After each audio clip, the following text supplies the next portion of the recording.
Андрей Сандоминович, здравствуйте. Здравствуйте, Ясен. Итак, 16 марта в 1922 году было образовано наше постоянное представительство республики в Москве. Что для вас сегодня, как для постоянного представителя самого крупного региона страны, означает этот, по сути, вековой путь?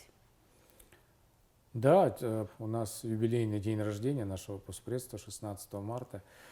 В прошлом веке, в 1922 году, было образовано постоянное представительство якутской автономии. Тогда, в те времена, при Наркомнации, который возглавлял Иосиф Виссарионович Сталин, как известно, выработан был некий механизм создания автономий внутри новой советской России. Сначала образовывались отделы внутри Наркомнации. В этих отделах прорабатывались документы формирования, создания автономий. На базе этих отделов создавались постоянные представительства, которым поручалось доработать все документы и внести во Всероссийский Центральный исполнительный комитет, который принимал решение о создании автономных образований новой советской России. Так и произошло, поэтому постоянное представительство республики создано чуть раньше, чем сама республика. Чуть больше месяца разделяют эти даты. Любой юбилей – это повод чуть-чуть приостановиться, оглянуться назад, осмыслить пройденный путь. 100 лет – это вот крайний этап нашей истории. Это история в составе российского государства уже почти 4 века. Я хотел бы низко поклониться мудрости наших вождей того времени, которые через столетия вперед, как и Алексей Кулаковский, увидели будущее нашего народа. Нашим якутянам, всем народам Якутии, якутам очень повезло со своими руководителями. Ну и раз уж мы говорим об истории постоянного представительства, то стоит упомянуть и о Максиме Кировиче Амосове, первом постоянном представителе, тем более мы находимся с вами в культурно-информационном центре, прямо у стенда первого постпреда. Именно он еще в начале 20 века начал говорить об автономии нашей республики. Именно он начал разрабатывать генплан народного хозяйства Якутии. Благодаря его работе в какой-то степени Якутия раскрыла свой и человеческий, и природный капитал. Безусловно, да. Он, как один из самых образованных людей своего времени, молодой человек, уже в начале 20 года задумывался о совершенствовании устройства государства российского. Это была царская Россия, самодержавная Россия. И вот 100 лет назад советская Россия встала на путь федеративного, строительства федеративного государства, которое сегодня этот путь продолжает. Именно Максим Кирович Амосов заложил те традиции, взаимоотношения между центром и нашим регионом. Безусловно.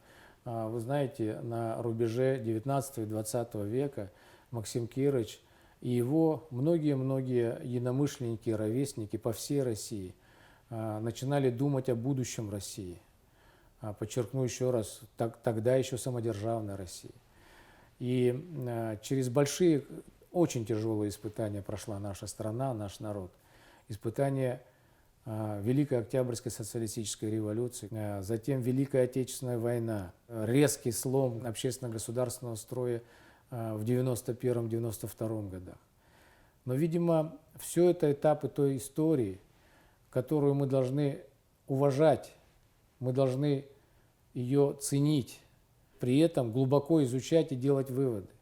Ну вот вы перечислили такие большие вехи, такие большие этапы, которые прошло и постоянное представительство, и вся республика, и каждый ее житель. Какие проекты сейчас являются для вас ключевыми, и смотрите ли вы с высоты истории на те традиции, которые были заложены еще вот в 1922 году, именно по отношению к взаимодействию и центра, и региона?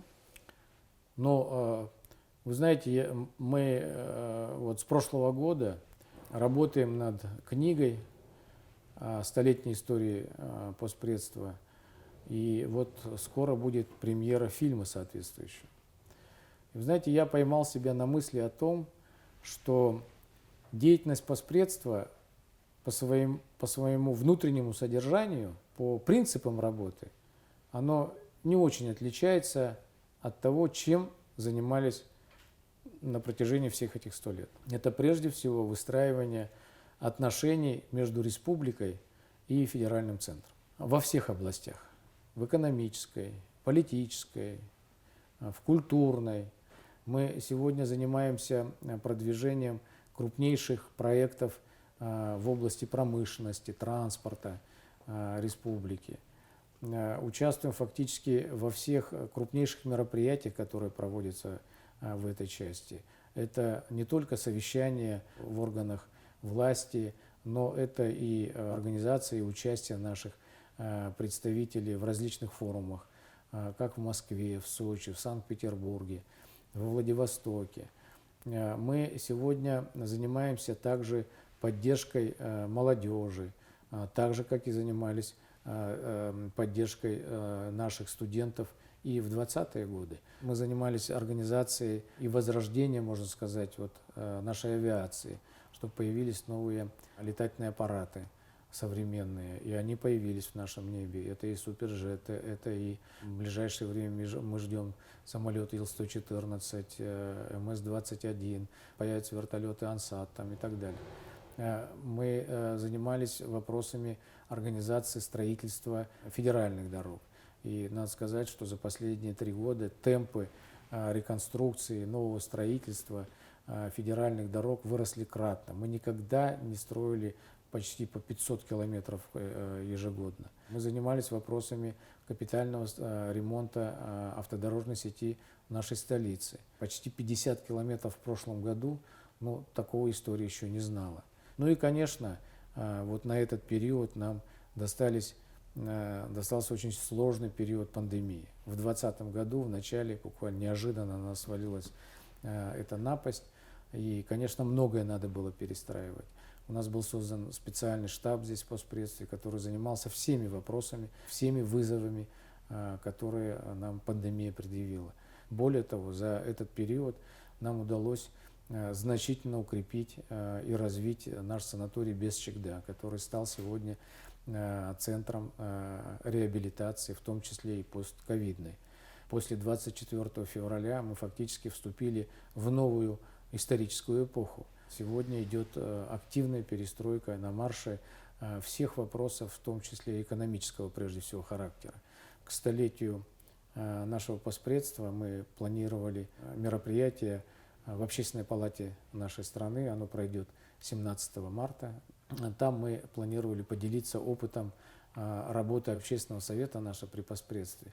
В последние годы он очень сильно активизировался, он расширился, у нас больше 30 человек уже в Общественном совете. Представители всех наших земляческих организаций активно входят в состав Общественного совета. У нас такие есть организации в Крыму, в Калининграде, в Прибалтике, даже в Канаде есть. У нас очень много гражданских инициатив оттуда поступает, и что очень радует. Мы хотели этим поделиться. Я думаю, что в этом и состоит суть, в общем-то, работы постоянного представительства, в том числе и в области межрегиональных наших отношений. Столетний юбилей – это большая дата. Какие еще мероприятия планируются в рамках такого векового события? Мы обязательно проведем большое торжественное собрание. Мы его планируем провести 24 апреля, накануне столетия нашей республики. Оно планируется в большом концертном зале мэрии города Москвы. Мы, конечно, планируем большой юбилейный эссэх, он традиционный. И также в первой декаде августа у нас состоится большая презентация нашей республики. Это впервые в истории в манеже рядом с Кремлем. Весь манеж нам правительство Москвы предоставило. Мы там развернем большую выставку. Там пройдут очень много мероприятий, связанных с историей нашей республики, связанных с историей нашей России, 390 лет вхождения в состав российского государства, 100-летие Якутской ССР, конечно, 100-летие Поспредства и 125-летие юбилея со дня рождения Максима Кировича Амосова. Пройдут Дни Республики в Федеральном собрании Российской Федерации. У нас создан событийный календарь, он находится на сайте нашего постпредства. И мой самый последний вопрос. Скажите, пожалуйста, в Якутии сейчас разрабатывается проект «100-летний план развития». И вдохновлен этот проект произведением Платона Алексеевича Аюнского, практически одноименным, «Великий 100-летний план». Да. Как вы думаете, какой будет наша республика через 100 лет? Какое будет постоянное представительство в 2122 году? Ваше мнение? Ну, я думаю, что тот постпред, который будет тогда, а он обязательно будет, потому что федеративный принцип нашей государственности российской будет сохранен, он будет развиваться, он даст еще больше возможностей для развития регионов, сплоченность нашей страны, наших регионов будет еще выше. Тот постпред также, наверное, скажет, что он удовлетворен, что он родился в Якутии, является гражданином Российской Федерации. Думаю, что у республики очень большие горизонты развития.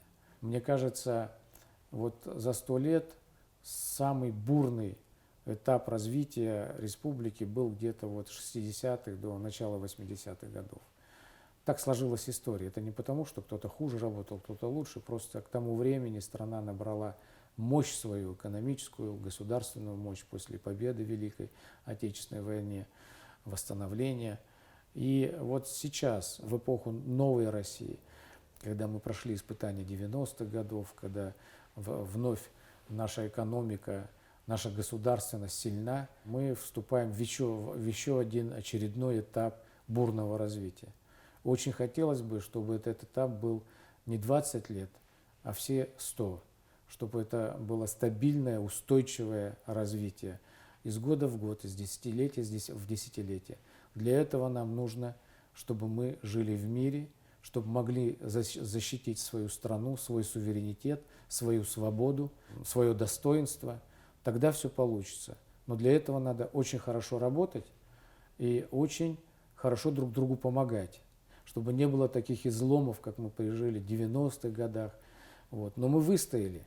Мы победили в самой тяжелой войне истории, Великой Отечественной войны. Мы нация победителей. Это надо очень чтить, и это надо очень поддерживать и сохранять. Тогда все будет у нас хорошо. Вот думаю, что через 100 лет так и будет. Отлично. Спасибо большое вам за Спасибо. интервью.